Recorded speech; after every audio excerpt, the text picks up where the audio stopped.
Over at CNBC, there was this article that we saw by a writer named Jake Novak with a little bit of what he is laying out, truths that Democrats need to accept if they want to have any chance of beating Donald Trump in 2020. So we're gonna quickly run through those truths and perhaps we can come up with some truths of our own. We'll see if we agree with these. So Jake Novak's truth number 1, Trump didn't steal the 2016 election. He won the White House fair and square. Stop complaining about a million different things or whatever. Truth number 2, the economy is doing well even for the little guy. And you know that you're concerned about the economic well-being of the working class when you still refer to them as the little guy. And then number 3 is stop denigrating the voters. So basically admit that Trump is great for literally everyone in the economy and it hasn't done anything wrong, and be really nice to his voters. And they presumably will be nice to you. So those are what CNBC is labeling as 3 truths that Democrats need to accept to have any chance. I think we do think there are some things the eventual candidate needs to understand. I'm not sure that those are them. So I love the title. Democrats need to accept these 3 truths to beat Trump in 2020. So the idea is you have to accept that Donald Trump has an awesome economy and you should kiss the ass of his voters so you can beat Trump. Oh, thank you so much for the advice. I really appreciate it. It sounds like you're looking out for us. And so this looks so earnest. CNBC and this dude, who was, by the way, earlier a producer on CNBC, driving this stock market machine and catering to all the advertisers who are top companies that have gained through the massive trillions of dollars in tax cuts that Trump gave you. Well, you're telling me your earnest advice is to agree with Trump and that's the best way to beat him? Oh, golly gee, wow. I'm gonna take that under advisement. Okay, this is the kind of stuff Claire McCaskill and Joe Donnelly would do right before they lost. It reminds me of, I don't remember the exact person, but Meghan McCain likes to occasionally give advice to Democrats. And she said at one point, if they want to have any chance of getting Republicans like me to vote for them, they should put up this candidate. I don't remember, I'll say Howard Schultz. I don't know for sure who it was. And then the person next to her asked follow-up questions, so would you vote for them then? She was like, no, never. Nice. Why are you offering advice if it's so fake? But anyway, look, I do think there are some things that the eventual candidate should accept. I think that if we have the right candidate, we don't need to worry. If it's Bernie Sanders, I think he'll get all of this. But if it ends up being Buttigieg or something like that, or if it's Biden, I know that everyone on cable news thinks, oh, it's gonna be a slam dunk. He's gonna rope-a-dope him around the debate stage and have no problem. But there are a lot of people on TV that seem to think that, like, Hillary sort of technically won somehow. There was just something that sort of messed with it. Nothing fundamentally needs to change. You can't criticize the way that she campaigned, the states that she focused on, the states that she didn't, the fact that she wasn't really giving people much of a positive agenda to vote for.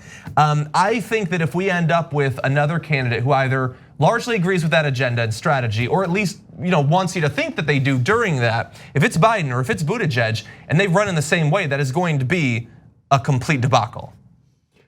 Well, karma plays a long game. Trump cheated in the 2016 election. Don't say steal, he cheated. Voter ID laws are cheating. Gerrymandering is cheating. Using stolen, hacked emails is cheating. He's being impeached because he got caught cheating in the next election. The economy is doing well. Well, our economy is like a reality show. Food, medicine, rent, pick 2. 69% of us have under $1,000 in savings. And also ask Trump supporters, name one Obama trend economically that Trump didn't just continue, that he actually reversed. And finally, denigrating the voters. This is 27% of us. 46% stayed home. Apathy won in 2016. Trump came in 3rd. It's not denigrating to say to them, every Trump supporter, you're a better person than Donald Trump. You haven't stolen from vets. You don't brag about committing sexual assault.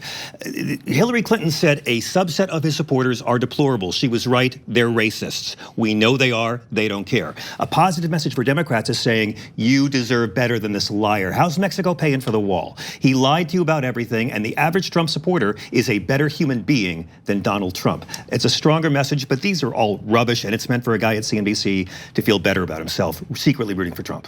Of course.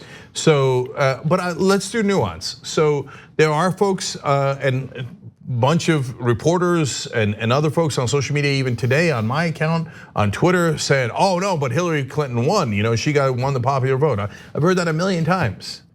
Is she president?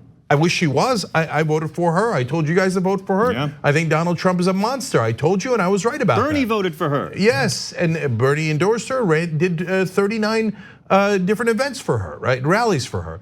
So, but she's not the president. Wakey, wakey. So to John's point, okay, so you want us to pick someone just like Hillary Clinton because you'd like to have the moral high ground when Donald Trump wins his second presidency? Yes, but by other metrics, Joe Biden won.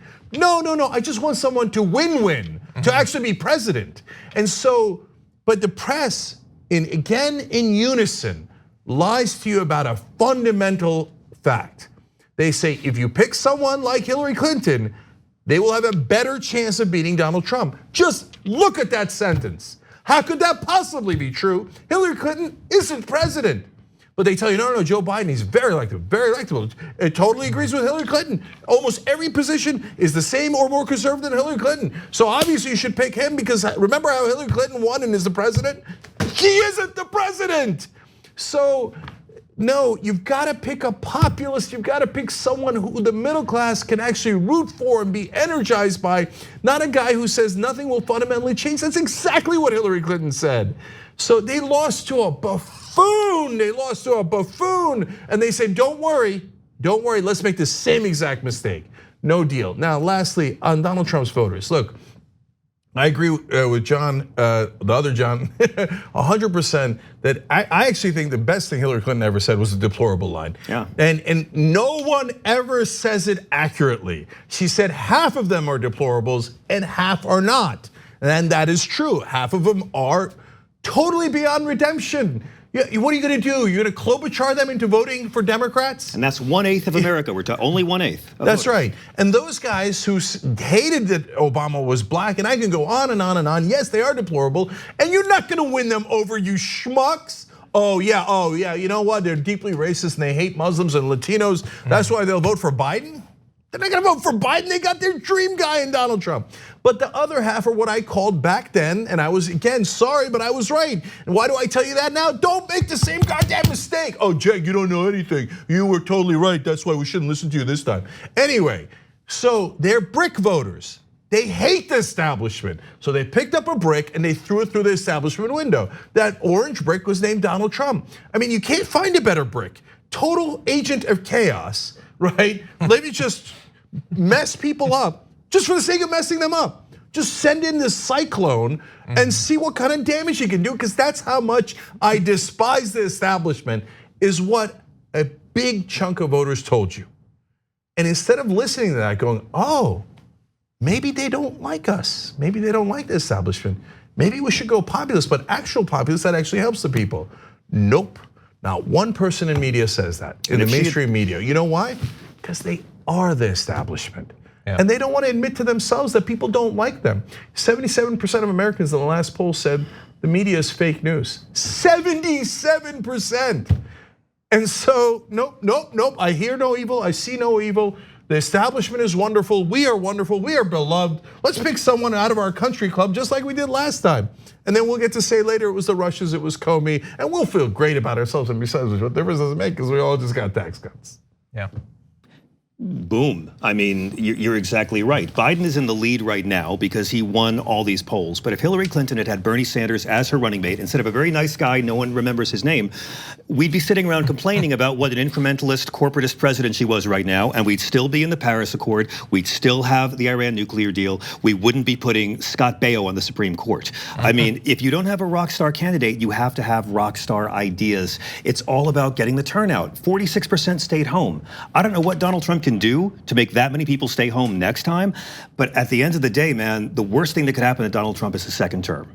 Because my biggest fear, if John Kerry had gotten the White House in 2004, he would have caught that recession, taken all the blame, and we would have gotten a Ted Cruz in 2008 instead of Obama.